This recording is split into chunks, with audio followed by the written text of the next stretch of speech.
बिहार विधानसभा में इस बार कांटे के मुकाबले की उम्मीद की जा रही है।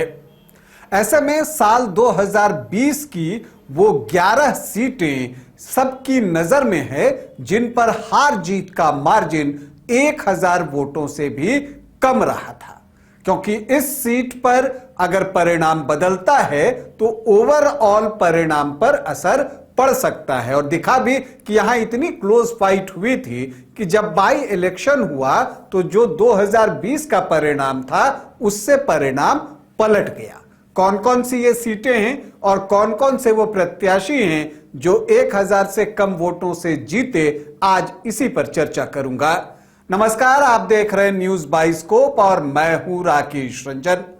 बिहार विधानसभा के लिए सभी पार्टियों ने कमर कस ली है और सभी सीटों पर वो फोकस करते हुए दिख रहे हैं, खास करके उन सीटों पर जहां के मुकाबला कांटे का होने की उम्मीद है। ऐसे में पिछली बार जब चुनाव हुआ था 2020 में तो 11 सीटें ऐसी थी जहां हार जीत का मार्जिन 1000 वोटों से कम रहा था। सबसे कम मार्जिन की जीत तो 12 वोटों की थी हिलसा में, जहां आरजेडी के शक्ति सिंह यादव को हार का सामना करना पड़ा था और वहां पर जीत मिली थी जेडीयू के कृष्ण मुरारी शरण को। इससे पहले कि आगे बढ़ाऊं, हर सीट की बात करूं, आपको यह बता देता हूं कि जो ये 11 सीटें थी उनमें जेडीयू को 4 सीट पर कामयाबी मिली थी 1000 कम वोटों से, बीजेपी को 1 सीट पर 1000 से कम वोटों से जीत मिली थी।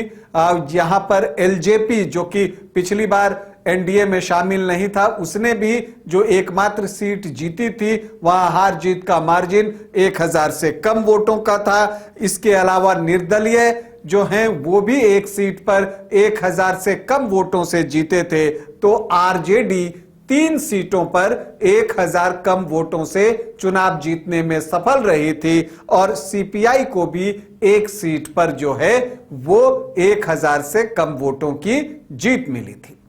लेकिन अगर आप तगड़े मुकाबले की बात कर रहे हैं तो देखिए, बेगूसराय में 3 सीट ऐसी थी जहां हार जीत का मार्जिन 1000 वोटों से कम रहा था। अगर आप बात कीजिए तो बछवाड़ा की सीट है जहां बीजेपी के सुरेंद्र मेहता सिर्फ 484 वोटों से जीते थे और उन्होंने सीपीआई के अवधेश राय को शिकस्त दी थी।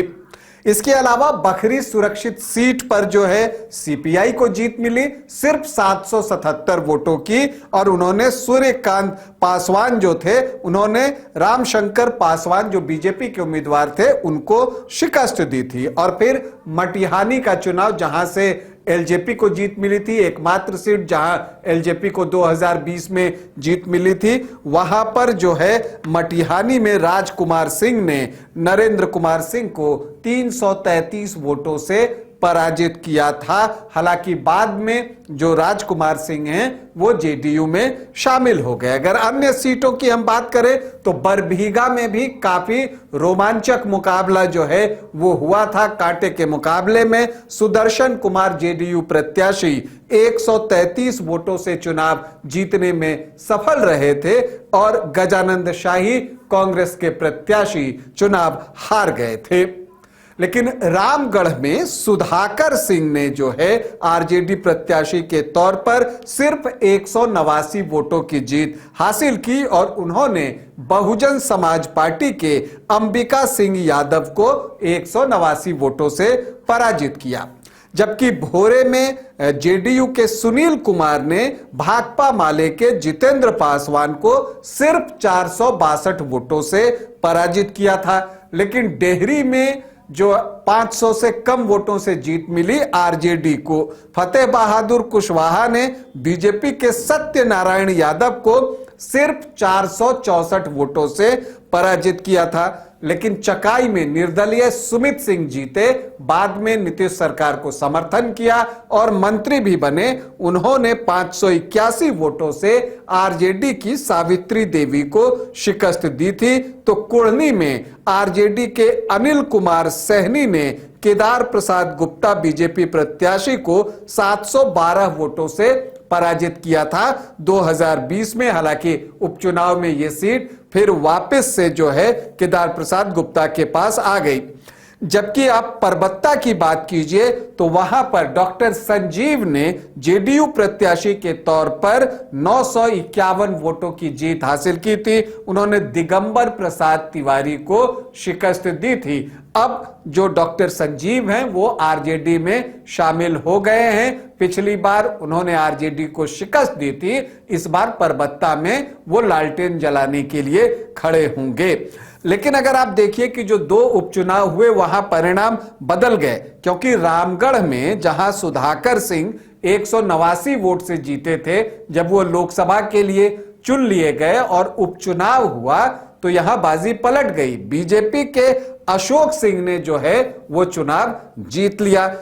और कुढ़नी में केदार प्रसाद गुप्ता ने उपचुनाव में जो है वो जीत हासिल की।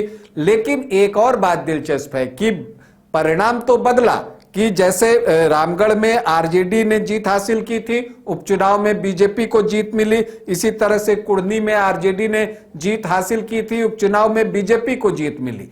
लेकिन हार जीत का मार्जिन अभी भी बहुत कम है इन 2 सीटों पर। रामगढ़ में 1362 वोट से अशोक सिंह जीते, तो कुढ़नी में केदार गुप्ता की जीत का मार्जिन 3649 वोटों का रहा। कहने का मतलब ये कि ये जो 11 सीटें हैं यहां फिर से कांटे का ही मुकाबला होगा। तो इस कांटे के मुकाबले में ज्यादा सीट कौन जीतेगी और जिसको ज्यादा सीट मिलती है जान लीजिए सरकार बनाने में उसको मदद मिलेगी। अभी के लिए इतना ही, इजाजत दें, नमस्कार।